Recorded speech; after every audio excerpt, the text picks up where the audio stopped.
Saya nak beritahu tuan-tuan pada malam ini, seperti mana pernah saya beritahu dalam ceramah saya di Johor Bahru tak lama dahulu, 13 Mei, siapakah yang bertanggungjawab sebenarnya yang mencetuskan 13 Mei ini? Alhamdulillah ramai juga yang dah tahu rupanya. Dah bagi tahu. Tengku Abdul Rahman Putra Al-Haj, semasa dia menjadi Perdana Menteri, Tengku pernah mengatakan bahawa dia merupakan Perdana Menteri yang paling gembira dalam dunia kerana masyarakat majmuk berbilang kaum hidup begitu aman damai di negara ini. Semasa itu Tun Razak, dia sebagai timbalan Perdana Menteri membuat kerja pembangunan dan sebagainya, tetapi tak ramai orang tahu. Mungkin keluarga dia pun tak tahu yang Tun Razak ini mengalami satu jenis penyakit. Kalau tuan-tuan ingat, Tun Razak hanya menjadi Perdana Menteri tak lebih 5 tahun lamanya. Walaupun nampak rupa wajah dia tua, tapi dia menjadi Perdana Menteri tak lama. Meninggal di London mengalami penyakit kanser barah tulang. Saya nak beritahu, semasa itu ada satu kumpulan yang diberi nama Ultra Malays, termasuk Dr. Mahathir Mohamad dan Musa Hitam. Mereka inilah yang terlibat merancang 13 Mei mengikut Tun Ghazali Syafi'i, Allahyarham. Semasa saya dengan saudara Anwar Ibrahim, masa itu kami Esko Pemuda, melawat mengunjung hormat dia di rumah dia di Ampang Hilir.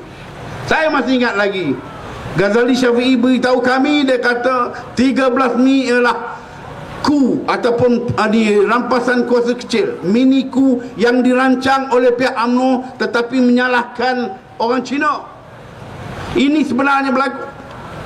Begitu juga kalau tuan-tuan baca tulisan yang dibuat oleh Tengku Abdul Rahman Putra Al-Haj dalam satu kolom SIC dalam Surat Khabar The Star.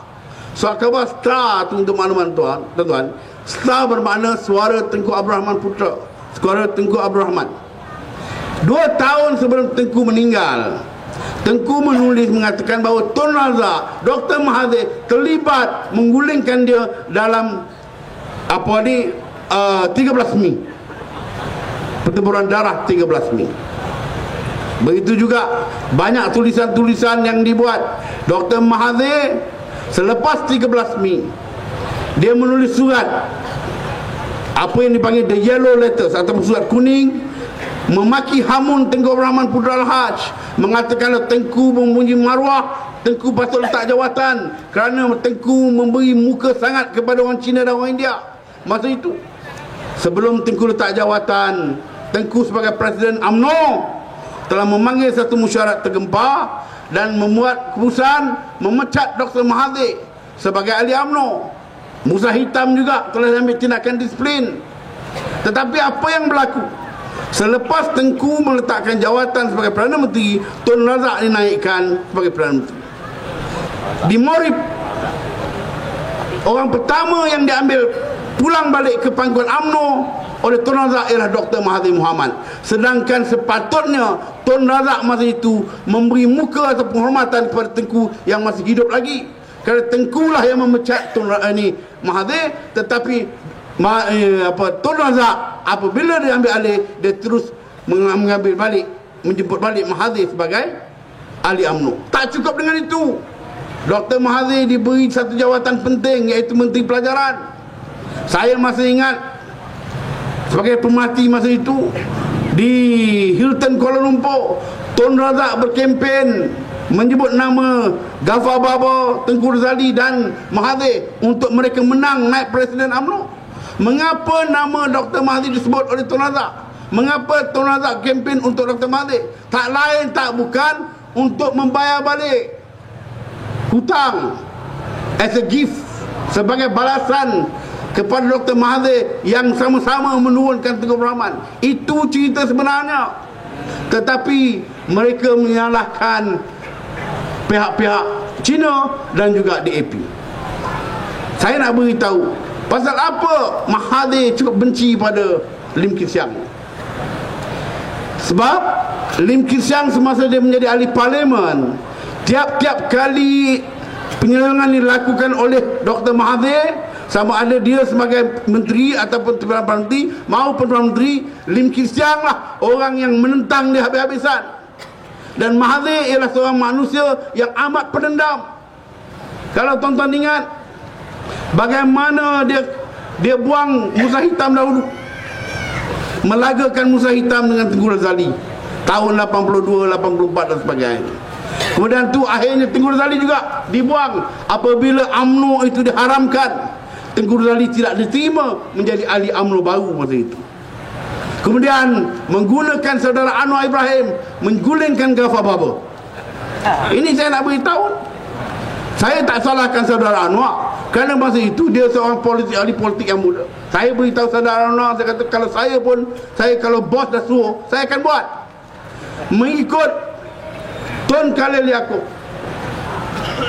Mahathir lah yang mengarahkan Tun Khalil Yaakob Megat Jonit dan juga Rahmat untuk menentukan Anwar menentang Ghaffar Baba dan menang pada pemilihan UMNO masa itu.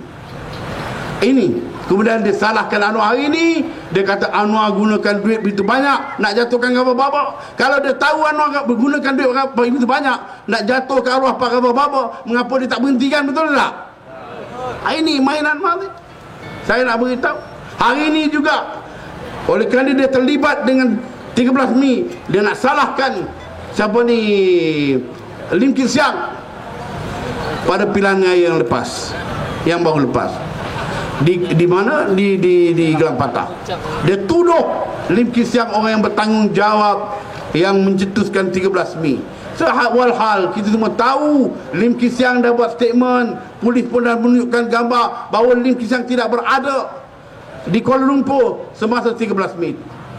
Saya nak beritahu tuan-tuan, saya menerima satu teks daripada saudara Marlan Harun, anak Datuk Harun Idris, yang mengatakan bahawa there was a police officer named Gulam that spread spread the fake news, mengatakan bahawa orang Melayu di Setapak telah dibunuh oleh orang Cina pada 13 Mei. Jadi orang Melayu di rumah Datuk Harun mengamuk. Walhal dalam masa yang sama, orang yang sama juga membuat cerita orang Cina dibunuh oleh orang Melayu di Kampung Baru. Ini semua adalah permainan UMNO yang sebenarnya, tuan-tuan. Kita kena faham yang ni.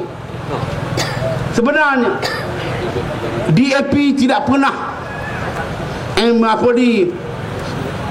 membenci orang Melayu sebenarnya.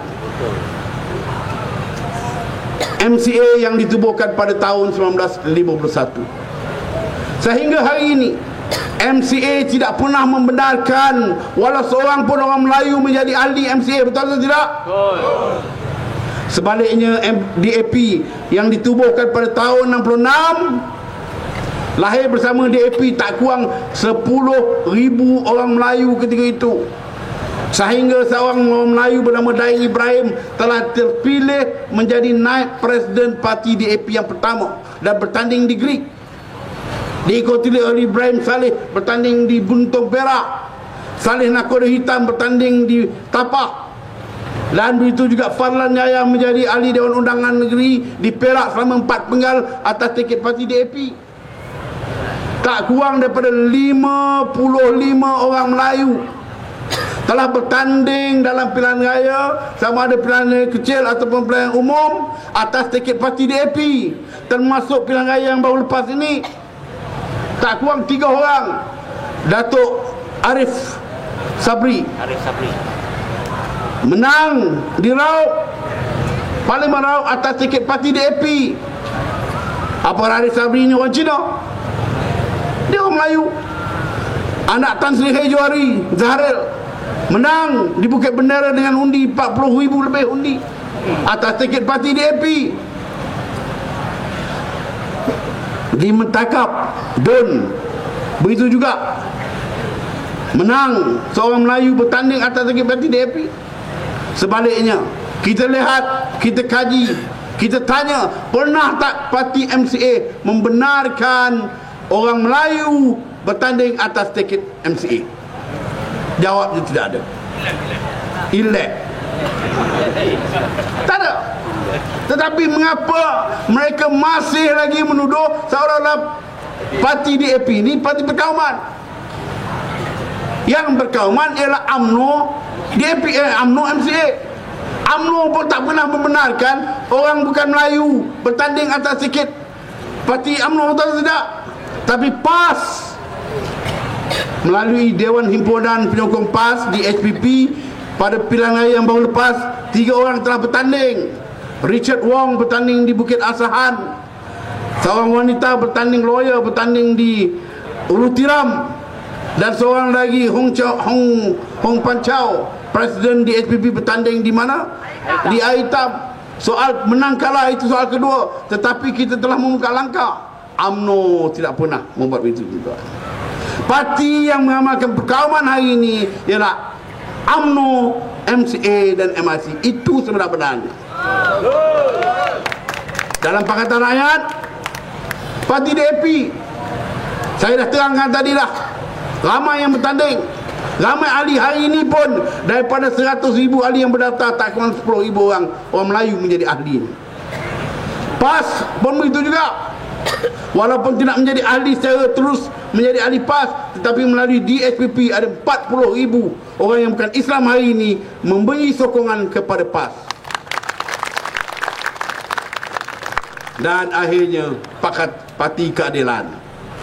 Kita semua tahu Parti Keadilan ialah parti yang multiracial.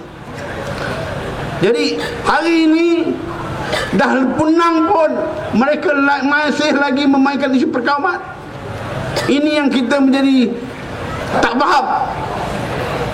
Dah menang-menang lah era. Mengapa takut sangat? Dah menang, okey lah tu era. Jadilah Perdana Menteri. Pompak lah lagi era. Dah. Takut. Kita buat apa ni, black apa ni, perhimpunan 05 ni 505. Takut juga. Apa yang ditakutkan? Ini statement-statement yang dikeluarkan oleh Najib mengatakan bahawa apabila berlaku tsunami Cina. Saya nak tanya Najib, kalau sekiranya orang Cina yang menyokong Barisan Nasional tu, apa kata dia? Tsunami apa pula tu? Benar tak? Ini dia. Kemudian diikuti oleh UMNO ni, Surat Khabar UMNO Barisan Nasional, Surat Khabar UMNO Usaha Malaysia. Oh, apa kata? What else the Chinese want? Apa lagi orang Cina nak? Ini diikuti oleh hakim, bekas hakim Makno. Saya nak cadangkan ini, oleh kerana ada special berani, saya minta direkodkan. Saya cabar pihak polis tangkap mereka ni, tangkap Najib, tangkap Dr. Mahathir, tangkap Usaha Malaysia, tangkap ni bekas hakim ni, kerana mereka lah yang mengapi-apikan perkauman. Betul atau tidak? Sebaliknya kita menentang segala isu perkauman yang dibangkit diapi-apikan oleh UMNO Barisan Nasional.